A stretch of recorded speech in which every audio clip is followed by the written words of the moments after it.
India shopping mall, the wedding మంత్ర, సరికొత్త wedding collection, south India shopping mall.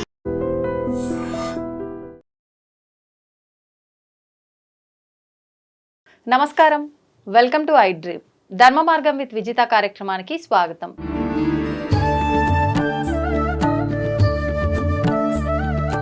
ప్రస్తుతం మనతో పాటు ఉన్నారు ప్రముఖ ఆధ్యాత్మికవేత్త లక్ష్మీ నరసింహస్వామి ఉపాసకులు శ్రీనివాసుల అనంతరామ శర్మ గారు. ఇప్పుడు వారితో మాట్లాడి మరిన్ని విషయాలు తెలుసుకుందాం.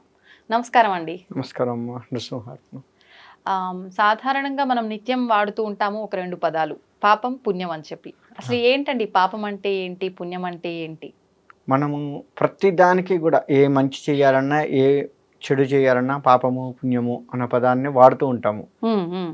స్వర్గము నరకము, ఈ పాపము పుణ్యానికి స్వర్గానికి నరకానికి సంబంధం ఉంది కదా.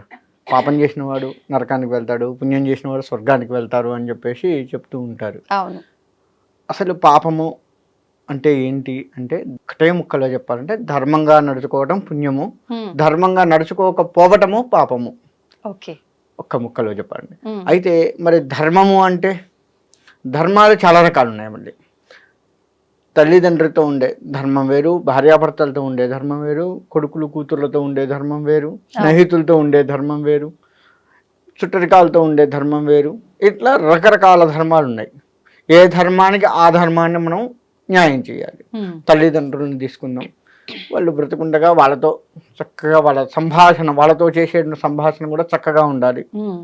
వాళ్ళని గౌరవిస్తూ ఉండాలి, వాళ్ళకి ఏ లోటు లేకుండా చూసుకుంటూ ఉండాలి. గతించిన తర్వాత కూడా వాళ్ళకి చేయవలసినవి చేయాలి. ఇది తల్లిదండ్రులతో చేయవలసిన ధర్మ మార్గము. భార్యతో ఉండాల్సిన ధర్మం వేరే ఉంది. అట్లనే భార్యతో ఉన్నట్టుగా కూతురుతో ఉండం కదా. భార్యతో ఉండే విధానం వేరు, కూతురుతో ఉండే విధానం వేరు. ఇక్కడ ధర్మం మారింది, ఇద్దరు ఆడవారే మళ్ళా కదా. ఇట్లా భార్యతో తనను ఏ విధంగా చూసుకోవాలి, ఏంటి, తనకి ఎంతవరకు ఏ విషయాన్ని ఎట్లా చెప్పాలి.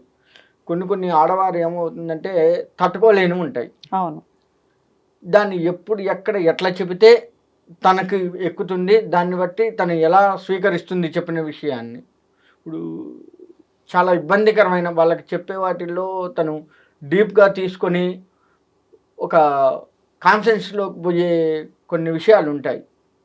అటువంటివి ఎట్లా చెప్పాలి, సంతోషంగా ఉన్నప్పుడు దాన్ని ఎట్లా చెప్పాలి, ఇట్లా చాలా రకాలు ఉంటాయి. భార్యతో చెప్పే వాటిల్లో నీకు తల్లిదండ్రులతో నువ్వు ఎట్లా చెప్పినా వాళ్ళు స్వీకరిస్తారు, వీడు తెలిసి తెలియక ఆ పదాన్ని వాడాడు అని. కానీ భార్య దగ్గర వచ్చేసరికి అలా ఉండదు. మనం చాలా కేర్లెస్గా ఉండటానికి భార్య దగ్గర లేదు అసలు. కాబట్టి తనతో సంతోషాన్ని కూడా ఎప్పుడు పడితే అప్పుడు చెప్పకూడదు. 10 మంది ఉన్నప్పుడు కొన్ని విషయాలు భార్యకు చెప్పే ఉండవు, ఏకాంతంగా ఉండేవి. అప్పుడు నువ్వు ఎంత సంతోషంగా ఉన్నా ఎంత బాధ ఉన్నా చెప్పుకోవచ్చు. అట్లా కొన్ని ఉంటాయి. అలా భార్యతో ఉండేది ఉంటుంది. ఇక కూతురు దగ్గరికి వచ్చేసరికి పెళ్లి కాని కూతురులు ఉంటే మనకి వాళ్ళకి చెప్పే విషయాలు కొన్ని ఉంటాయి. భార్యాభర్తలు సంభాషించేటప్పుడు కూతురు దగ్గర సంభాషించకూడని విషయాలు కొన్ని ఉంటాయి. ఇట్లా ధర్మం ఉంటుంది ప్రతిదీ. కొడుకు విషయం కూడా అంతే. కొడుకుని ఎప్పుడు ఎట్లా వాడిని దారికి తెచ్చుకోవాలి, ఏంటి. గట్టిగా అరిస్తే ఇవాళ రేపు ఎట్లా ఉన్నారంటే పిల్లగాళ్ళు గట్టిగా అరిస్తే సూసైడ్ చేసుకునే పరిస్థితుల్లో ఉన్నారు. ఎంత సున్నితంగా చెప్పుకోవాలి, ఎక్కడ చెప్పాలి. ఇప్పుడు వాళ్ళు చాలా కోపంగా చేసే పనులు కొన్ని ఉంటాయి. మనకు విపరీతమైన కోపం వస్తుంది, అయినా కానీ మనం దాన్ని దిగమింగుకొని కొంత అరిచినప్పటికీ ఎక్కువగా అరవకుండా మళ్ళీ వాళ్ళ మనసు నొచ్చుకో, ఎలా చెప్పాలి, ఎప్పుడు చెప్పాలో కూడా మనం జాగ్రత్తగా దగ్గరికి తీసుకొని ఆ విషయాన్ని ఎంత కోపంగా మనం ఉన్నా సరే ఎంత జాగ్రత్తగా వాళ్ళకు పిట్ట కథ టైపులో వాళ్ళ మేడకెక్కించాలి. ఇవన్నీ ధర్మాలు. ఒక్కొక్క దగ్గర ఒక్కొక్క ధర్మం. ప్రతి ధర్మాన్ని కూడా పాటిస్తూ పోతూ ఉంటే అదే పుణ్యము. ఒక్కటే ముక్క. కాబట్టి ఇవన్నీ వాళ్ళ మర్చిపోయాం మనం. ప్రతిదీ కూడా ఎవరితో ఎట్లా ఉండాలి అనేది మర్చిపోయాం. అందరం కూడా అధర్మంలోకి పోయాం. ఇంకా చెప్పాలి అంటే మన దేశాన్ని కాపాడుకోవడం కూడా ఒక ధర్మం. శత్రు దేశాలు మొన్ననే చూసుకున్నాం మనం, పాకిస్తాన్.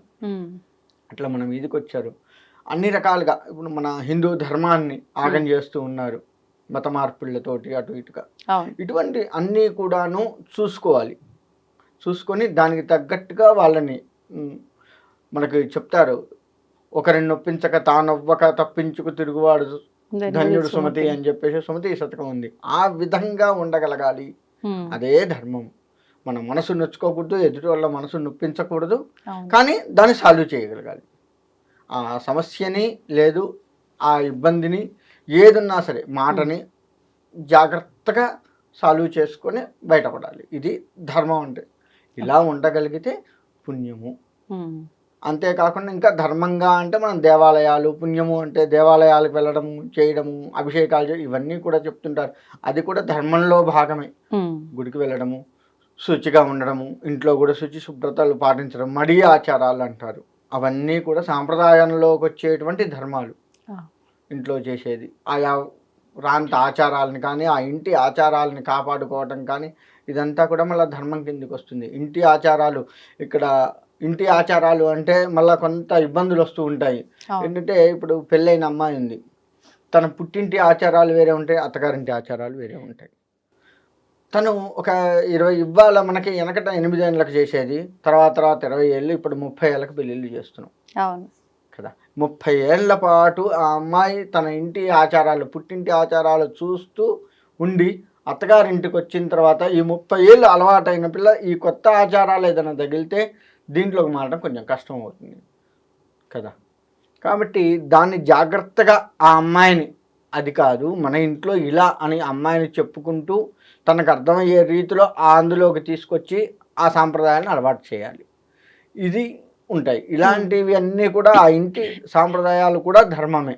వాటిని కూడా ఆడవారు, ఇకపోతే మగవారు పురాతన వెనకటి నుంచి వస్తున్నటువంటి వాళ్ళ ఆచారాల వ్యవహారాలని కాపాడుకుంటూ ఒకవేళ అత్తగారింటికి వెళ్తే వాళ్ళకి ఏమన్నా సమస్యలు ఈ సాంప్రదాయంలో ఏమన్నా తెలియకపోతే పెద్దవాళ్ళని అడిగి తెలుసుకోవటమో, తనకు తెలిస్తే మీ ఇంట్లో వెనకటి నుంచి ఇట్లా ఉండేదట ఎవరో చెప్పారు పెద్దవాళ్ళు, అడిగాను అని వాళ్ళకి తెలిసేటట్టుగా చెప్పటము, లేదా అసలైతే ఈ పద్ధతులు ఉంటాయని తనకు తెలిస్తే చెప్పటము, ఇదంతా ఒక రీతి. అత్తగారింటికి వెళ్తే మగవాడు ఇలా 2 రకాల సాంప్రదాయాలని మగవాడు కాపాడుకుంటూ ఎక్కువగా అత్తగారింటి సాంప్రదాయాన్ని ఆడవారు కాపాడుకుంటూ రావడమే ధర్మము. ప్రతిదీ చిన్న విషయం దగ్గర నుంచి పెద్ద విషయాల వరకు ధర్మంతో కూడుకొని ఉన్నదే పుణ్యము.